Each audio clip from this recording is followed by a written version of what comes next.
चंद्रभागे तिरी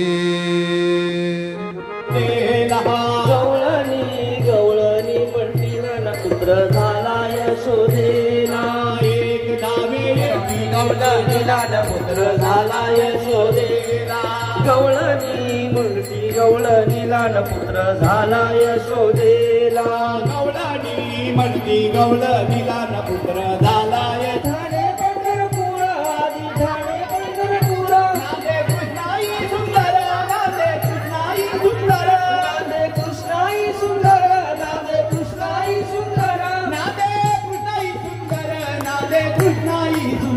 लागला लागला लागला आंबेचा डोलो लागला नाम शेट्टी हारू चला नाम शेट्टी हारू चला दासी गणीचा आनंद झाला दासी गणीचा आनंद झाला दासी गणीचा आनंद झाला दासी गणीचा आनंद झाला दासी गणीचा आनंद झाला दासी गणीचा आनंद झाला लोलो लागला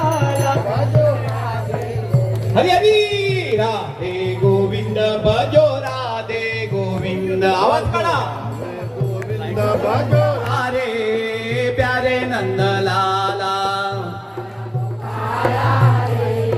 मोहन मुरलीवाला हरी गोपाला गोपाला रे प्यारे नंद लाला रे प्यारे नंद लाला गोपाला गोपाला रे प्यारे नंद कृष्ण गोविंद गोविंद गोपाला गोविंद गोविंद गोपाला तुम्हाला जेवढं तुमची इच्छेनुसार तेवढं पाहिजे तेवढं जाईल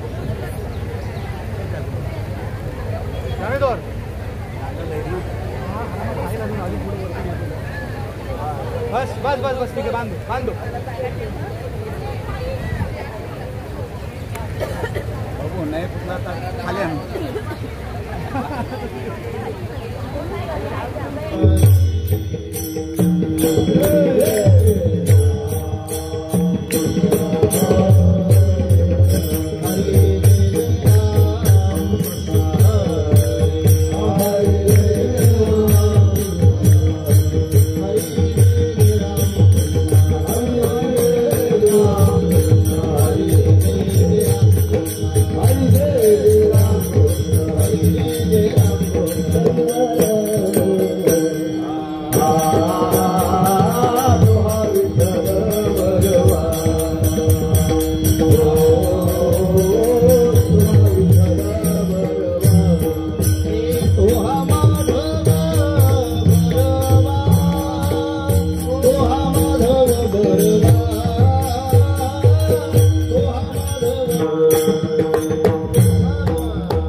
आज देतो पोट भरी पुरी म्हणाल तोवरी.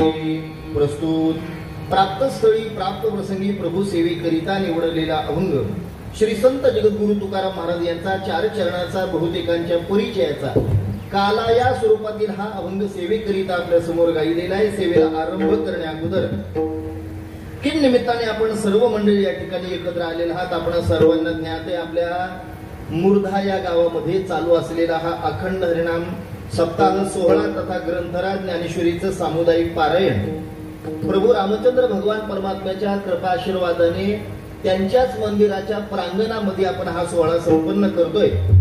आणि गेली 1 वर्षापासून हा सोहळा आपण संपन्न केलेला आहे बरं का.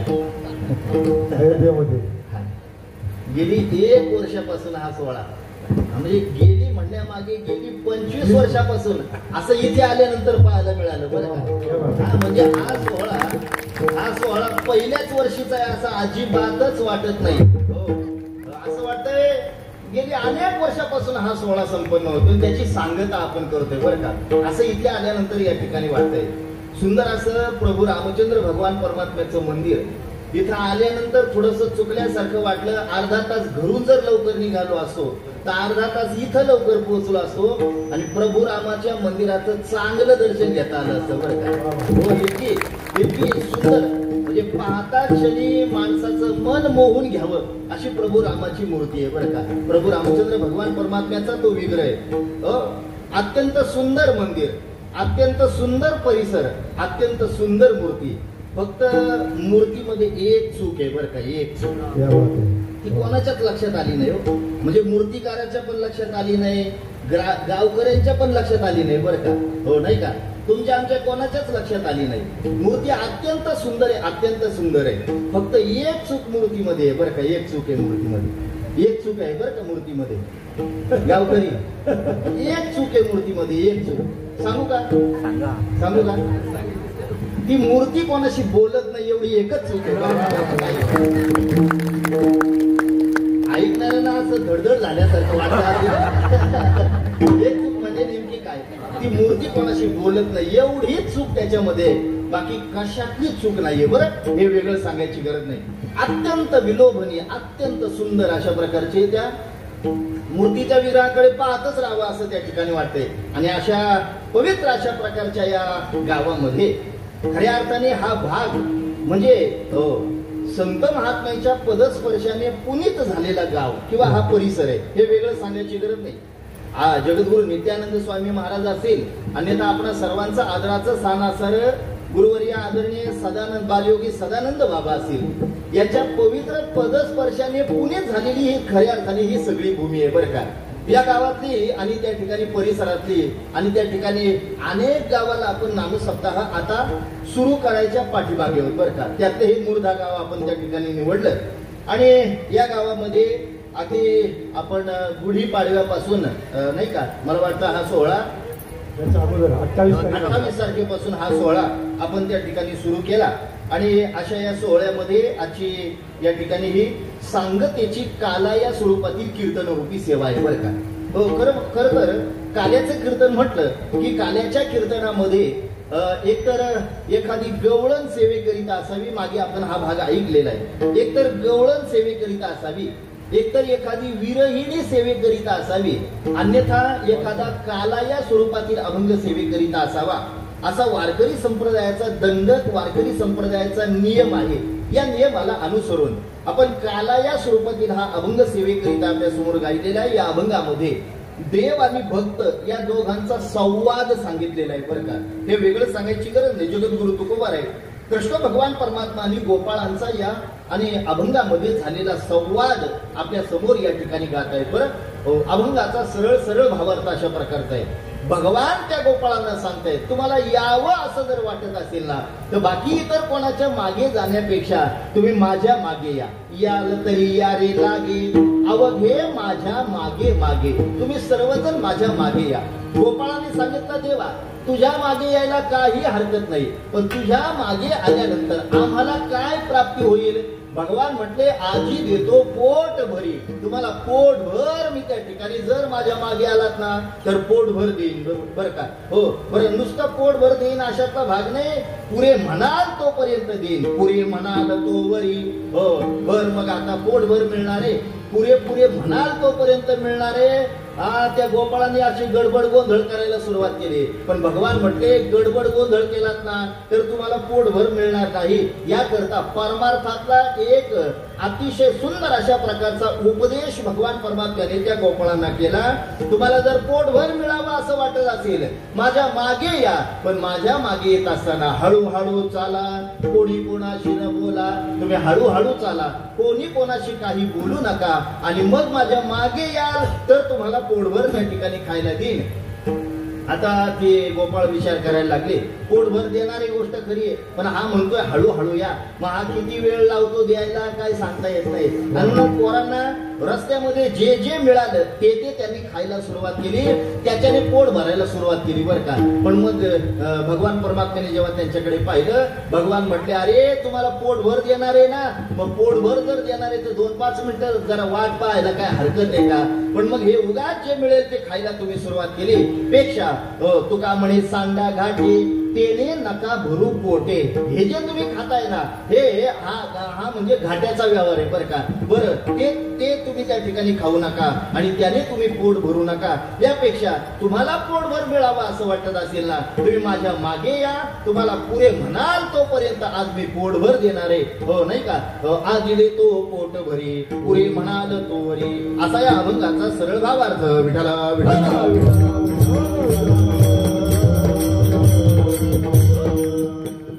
कीर्तन आपल्याला करायचंय. मी नेहमी सांगत असतो, कार्याचं कीर्तन म्हणजे आजचं प्रसादाचं कीर्तन आहे. बरं का? गात आपल्याला आणि हा अभंग त्या ठिकाणी सोडवायचा आहे. बरं का? हो, आपल्या सर्वांच्या आणि त्या ठिकाणी कथाभाग लक्षात आहे.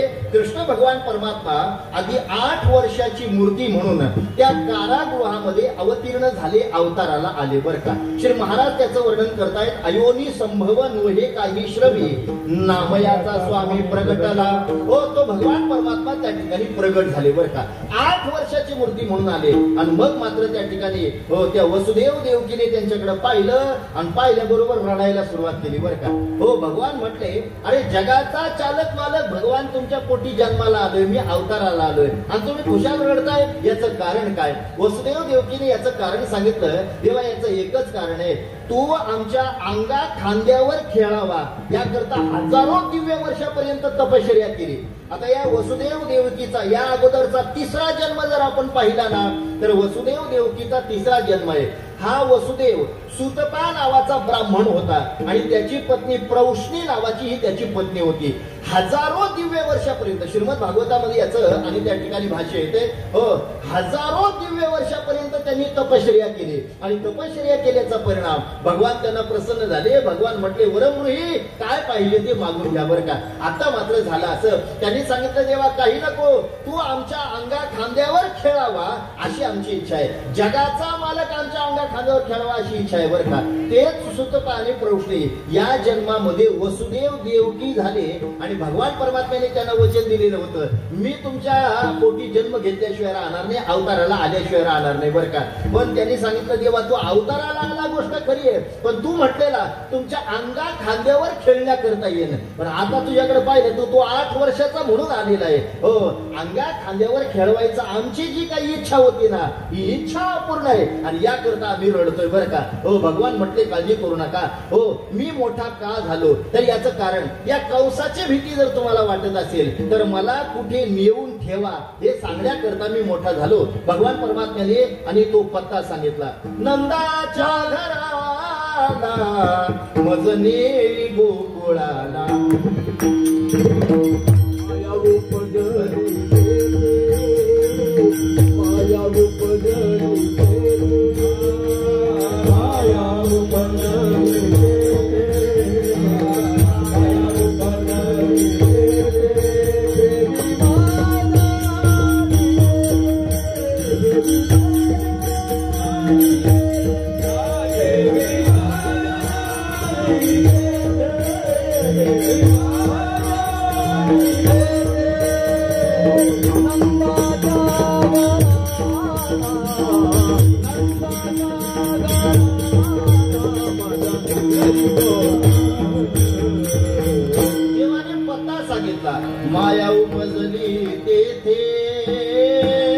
ठेवी मजानी येथे नंदाच्या घराला मजनी गोकुळाला. मला गोकुळामध्ये घेऊन जा.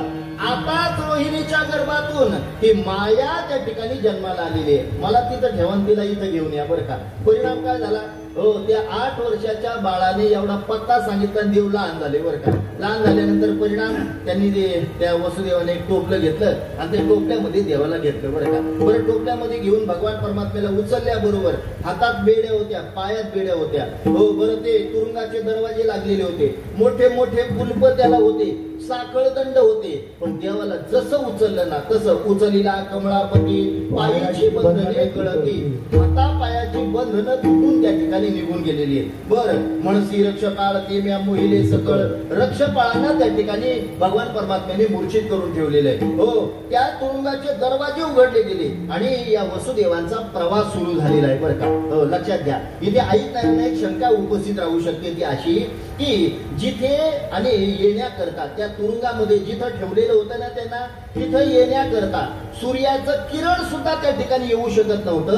अशा काल कोठडीमध्ये त्यांना बंद केलेलं होतं. मग असं जर काल कोठडीमध्ये बंद केलं होतं, तिथून टोपलं आलं कसं? हे उगाच काहीतरी घ्यायचं आणि खिशात टाकायचं आणि ते लोकांना सांगायचं. जिथं येण्याकरता सूर्याच्या किरणाला जागा नव्हती, तिथं टोपलं आलं कसं? याची 2 उत्तरं सांगता येतील आपल्याला. पहिलं उत्तर असं आहे, पूर्वीच्या काळी जर एखाद्या मनुष्य तुरुंगामध्ये गेला तर घरी तो जो व्यवसाय करत असेल ना, त्या व्यवसायाला चालना मिळावी याकरता तो व्यवसाय त्याला तुरुंगात सुद्धा आणि त्या ठिकाणी करता येतो बरं का. म्हणजे उदाहरणार्थ एखादा रंगकाम करणारा मनुष्य तुरुंगामध्ये गेला तर तिथं त्याला रंगकाम करण्याचं काम दिलं जातंय. एखादा सुतार मेस्त्री तिथं गेला तर ते काम त्याला तिथं दिलं जातंय. एखादा गायक तिथं गेला म्हणजे माझ्यापर्यंत पण मी येतो, काळजी करू नका. एखादा गायक तिथे गेला तर मग तुरुंगातले बाकी लोक असतील त्यांना गायन शिकवायचं काम त्याला दिलं जातंय. एखादा वादक तिथे गेला तर त्या गायकाला साथ देण्याकरता त्यालाही ते काम दिलं जातंय. एखादा कीर्तनकार तिथे गेला तर हे बाकीचे तुरुंगामध्ये येऊ नये नाही का, हा उपदेश करण्याकरता कीर्तनकाराला संधी दिली जाते. हो नाही का. ज्याचा घरी जो व्यवसाय असेल त्या व्यवसायाला चालना मिळावी याकरता तो व्यवसाय त्याला तुरुंगात करायला संधी मिळते बरं का. आणि हे जर पटत नसेल तर तुरुंगात जाऊन पहा. फक्त हे बघायला जा बरं का, बाकी त्याच्याकरता जाऊ नका, एवढं लक्षात ठेवा. तुरुंगात जा. हो, सांगायचा भाव तो असा. तसाच एखादा विणकर की जो टोपलं विणणारा असेल त्याच्याकडून ते टोपलं उसणं घेतलं असेल, हा पहिला भाव बरं का. आणि दुसरा भाव, ज्याला जग निर्माण करायला 1 मिनिट लागत नाही त्याला टोपलं निर्माण करायला किती वेळ लागणार आहे? किती वेळ लागेल? अहो त्याला वेळच लागणार नाही. त्या देवाने ते टोपलं तयार केलं, त्या टोपल्यामध्ये भगवान परमात्म्याला भरलं आणि यांचा वसुदेवांचा प्रवास सुरू झालेला आहे बरं का. बरं, प्रवास करता करता यमुना मैयाच्या तीरावर आले.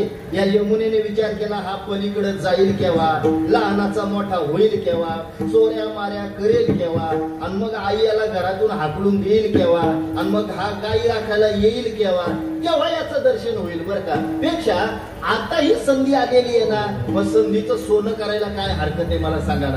हो, आणि खरं सांगू तुम्हाला, माणसाला संधी मिळाली ना त्या संधीचं माणसाने सोनं करायचं असते बरं का. हे वेगळं सांगायची गरज नाही. आता संधी आहे मूर्धा गावकऱ्यांना नाही का आपल्या जीवनाचं सोनं करायची, बरं हे वेगळं सांगायची गरज नाही बरं का. ही संधी आलेली, ही ज्ञानरूपी गंगा हो पूज्यपाद सदानंद बाबांनी आपल्यापर्यंत आणून पोहोचवलेली आहे. आता आपलं कर्तव्य आहे तिला पुढे प्रवाहित करण्याचं काम मात्र आपल्या गावकऱ्यांचं आहे बरं का. हे वेगळं सांगायची गरज नाही. हो, हे वेगळं सांगायची गरज नाही. जाऊ द्या, मला सांगायचा भाव तो असा, त्या यमुना मैयाने विचार केला आताच याचं दर्शन घ्यायला काय हरकत आहे. म्हणून यमुना मैयाने काय केलं, आपलं पात्र लहान केलं आणि पूर वाढवला बरं का. परिणाम या पुराचा विचार त्या वसुदेवांनी केला नाही बरं का. पाणी त्यांच्या डोक्यापर्यंत आलं, कमरेपर्यंत आलं, पोटापर्यंत आलं, छातीपर्यंत आलं, गळ्यापर्यंत आलं, हनवटीपर्यंत आलं, अगदी तोंडापर्यंत पाणी आलं. आणि तोंडापर्यंत पाणी आल्यानंतर टोपल्यातल्या देवाने विचार केला, इथून पुढे जर पाणी वाढवायच्या भानगडीत पडलो म्हातारं मेल्याशिवाय राहणार नाही बरं का. यापेक्षा हो भगवान परमात्म्याने काय केलं, काय पुर चालला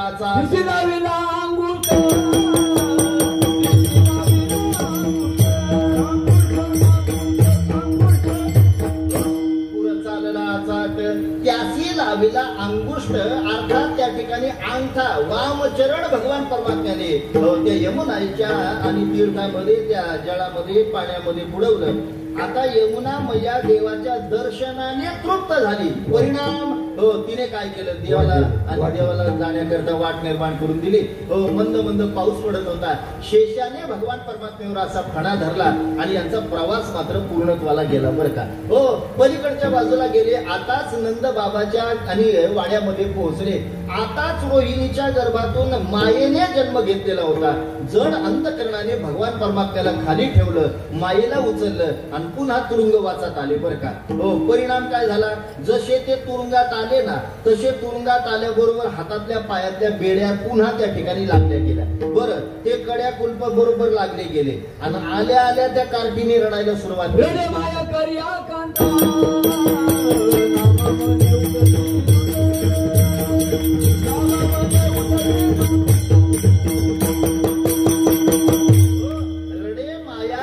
आकांत, तिने आकांत करायला सुरुवात केली, तिने रडायला सुरुवात केली. परिणामतः ते सगळे दूत उठले वर का, नाही का, आणि उठून त्याने आठवा आठवा आठवा आठवा म्हणून पळायला सुरुवात केली बरं का.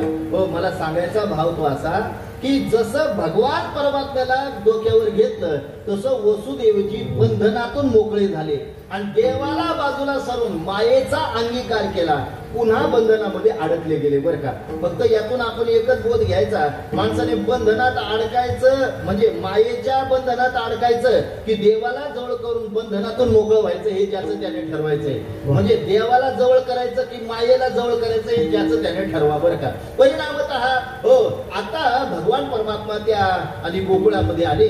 गोकुळामध्ये दुसऱ्या दिवशी सकाळी कळालं की नंद बाबाच्या वाड्यामध्ये मुलगा झाला आणि याचा आनंद मात्र सगळीकडे त्यांनी त्या ठिकाणी साजरा करायला सुरुवात केली बरं का. हे वेगळं सांगायची गरज नाही. नंद बाबाच्या वाड्यामध्ये आज आनंद उत्सव साजरा होतोय. नंद घर आनंद भयो जय कन्हैया लाल की, हाती घोडा पालकी जय कन्हैया लाल की. नंद घर आनंद भयो जय कन्हैया लाल की, गोकुळे आनंद झाला रे बाळकृष्ण घरा आला रे. गोकुळे आनंद झाला रे बाळकृष्ण घरा आला रे. बाळकृष्ण घरा आला रे, बाळकृष्ण घरा आला रे. बाळकृष्ण घरा आला रे, बाळकृष्ण घरा आला रे. गोकुळे आनंद झाला रे बाळकृष्ण घरा आला रे. गोकुळे आनंद झाला रे बाळकृष्ण घरा आला रे.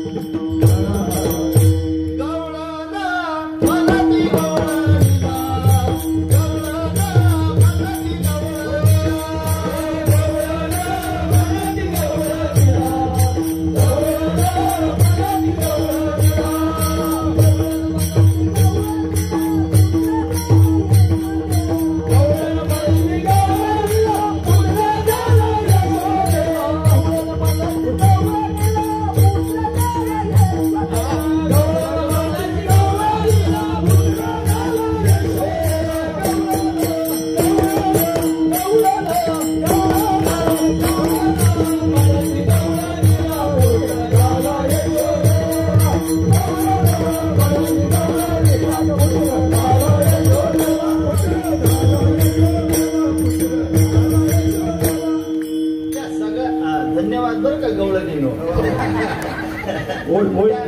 त्या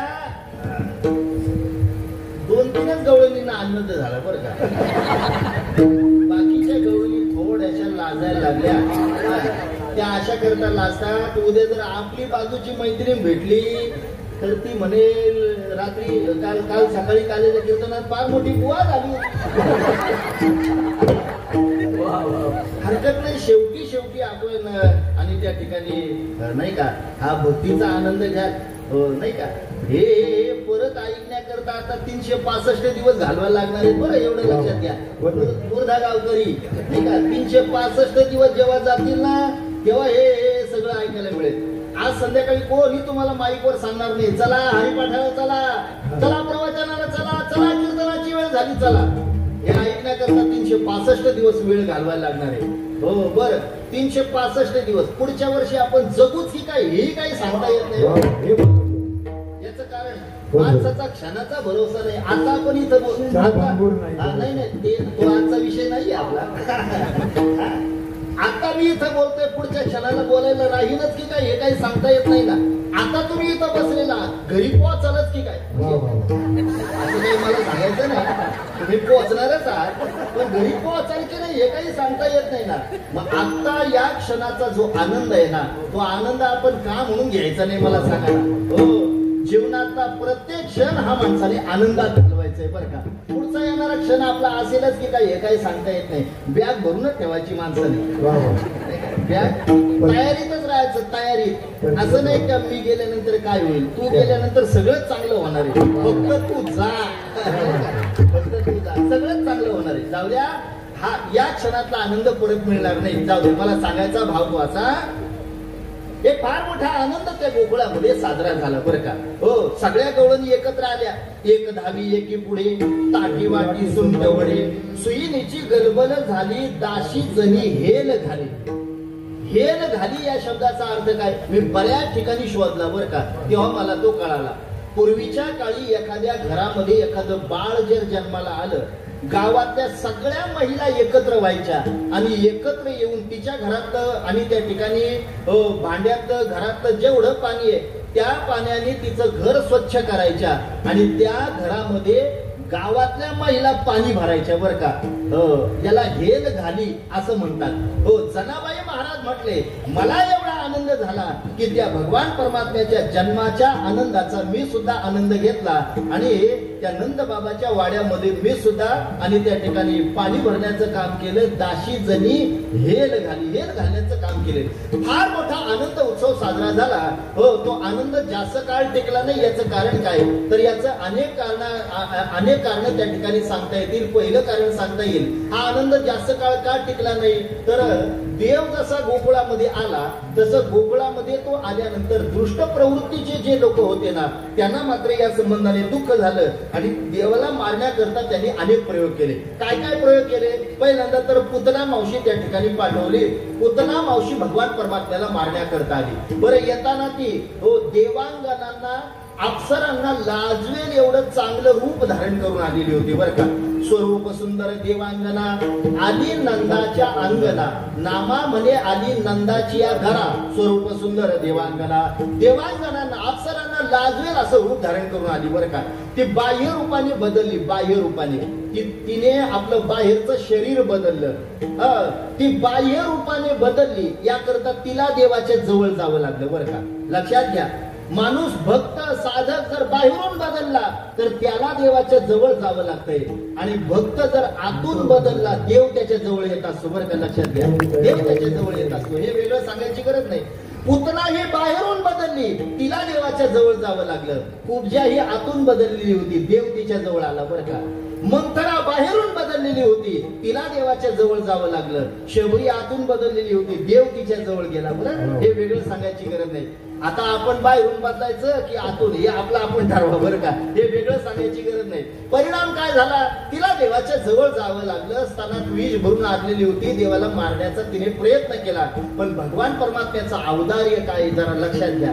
देव आमचा किती उदार असतो. अहो किती उदार असून किती असेल हो. ऐका, त्याने दुर्जनांना सुद्धा मुक्त अवस्था प्राप्त करून दिली. आमचा देव एवढा उदार आहे बरं. ज्ञानोबा आहे, ज्या ज्ञानेश्वरीचं पारायण आपण केलं या ज्ञानेश्वरीमध्ये एक ओवी मात्र त्या ठिकाणी येऊन गेली. तुझे औदार्य जाणो स्वतंत्र, देताना मनसी पात्रा पात्र, परी काय कैवल्य ही पवित्र वैरी ही दिदले. महाराज म्हटले कैवल्य कनकाची या दाना, हे मोक्षाचं दान भगवान परमात्म्याने पात्रा अपात्राचा विचार न करता त्या वैर्याच्या सुद्धा पात्रामध्ये कैवल्याचं दान अर्थात मोक्ष वाढलेला आपल्याला पाहायला मिळतोय. देवा एवढा उदार या जगाच्या पाठीवर कोणीच नाहीये बरं का. हो, उदार तू हरी आयुष्य कीर्ती चराचरी. हो, ही कीर्ती भगवान परमात्म्याची चराचरामध्ये देवा एवढा उदार जगाच्या पाठीवर कोणीच नाहीये. परिणाम काय झाला, देवाने तिला सायुज्य नावाची पदवी देऊन टाकली. ज्ञानोबा आहे त्याचा विस्तार करताय. तुवा सनकाधिकाची माने सायुज्य सौरसो दिदला पुतने, जय विषयाची आस्तन पाने मारू आली. देवाला मारण्याकरता आली व देवाने सायुज्य नावाचं पद दिलं बरं का. बरं यानंतर महाबळ नावाचा दैत्य आला. भगवान परमात्म्याने त्या ठिकाणी त्याला मारलं बरं का. अर्थात त्याची विटंबना केली का, तो ब्राह्मण वेशामध्ये आलेला होता. विटंबिला भट दिला पाठीवरी पाठ, जानवे तुटले, पंचांग फाटले, धोतर गळाले, ढुंगणाचे, ही अवस्था त्याची करून ठेवली. लहानपणी देवाने कागासूर मारला, बगासूर मारला, रिठासूर मारला, वृत्रासूर मारला, प्रलंबासूर मारला, असुरासूर मारला, असे अनेक दैत्य देवाने लहानपणीच मारले. काग बग रिठा मारिले बाळपणी, अवघी दैत्य खाणी बुडविली. बरं भगवान परमात्मा आता थोडेसे मोठे झाले बरं का. आणि मोठे होऊन त्यांनी थोडस मोठं झाल्यानंतर जेव्हा गोकुळातल्या लोकांकडे पाहिलं तेव्हा मात्र त्यांना एक गोष्ट प्रकर्षाने जाणवली. गोकुळातले लोक व्यवसाय करायचे, धंदा करायचे. काय व्यवसाय करायचे? त्यांच्या घरी आणि गायी हा प्रकार होता आणि या गायींचं निघालेलं दूध, दही, तूप, लोणी सगळं मात्र त्या ठिकाणी ते मथुरेच्या बाजाराला विकायला न्यायचे. देवाने विचार केला, आपल्याला जर कंसाधिकांशी लढा द्यावा असं वाटत असेल ना, हो तर आता ते धष्टपुष्ट होत चाललेले आहेत आणि आपल्या पोरांना ते न खायला मिळाल्यामुळे आपली पोरं अशी अगरबत्ती छाप होत चाललेली आहेत बरं का. हो नाही का. पूर्वीच्या काळी गाई म्हैशी हा प्रकार जरा बऱ्यापैकी होता आणि त्याच्यामुळं सगळं निघालेलं दही, दूध, तूप, लोणी पोरांना खायला मिळायचं. हो त्या काळात ते मथुरेला जायचं. आता बोटावर मोजण्या इतक्या लोकांकडे गाई म्हैशी हा प्रकार राहिलेला आहे बरं का. बोटावर मोजण्या इतक्या आता दुर्लभच होत चाललेला आहे तो भाग वेगळा. बोटावर मोजण्या इतक्या लोकांकडे गाई म्हैशी हा प्रकार आहे आणि त्यांच्याही निघालेलं दही, दूध, तूप, लोणी सगळं going to dairy, no dairy, सगळं डेअरीत टाकायला जाते. डेअरीत काहीच मिळत नाही. हो काय करावं, ही आताची परिस्थिती आहे. देवाने ती परिस्थिती जाणली आणि परिस्थितीचा विचार करून देवाने मोठी एक सभा भरवली बरं का. गावातल्या गावात सभा भरवली गोकुळामध्ये. हो देवाने आता समाजकारण करायला सुरुवात केली. हो देवाने आता हो सगळ्यांना सांगितलं, ऐका, आपल्याला जर त्या कंसाधिकांशी लढा द्यावा असं वाटत असेल, आपली पोरं अशी कृष झालेली आहेत, त्यांना धष्टपुष्ट व्हावं असं वाटत असेल ना, आपल्या घरातलं दही, दूध, तूप, लोणी आपल्याच पोरांना खायला द्या बरं का. हो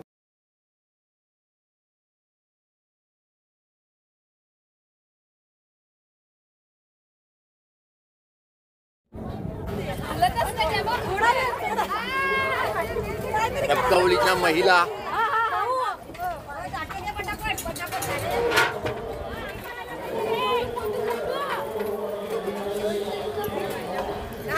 स्वयंसेविका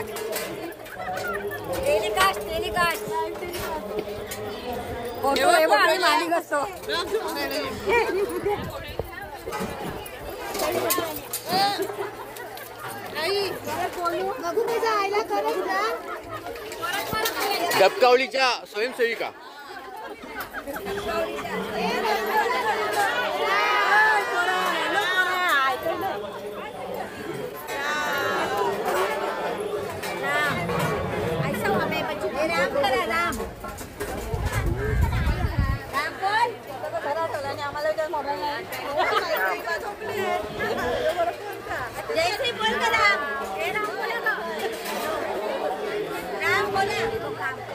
आला ना.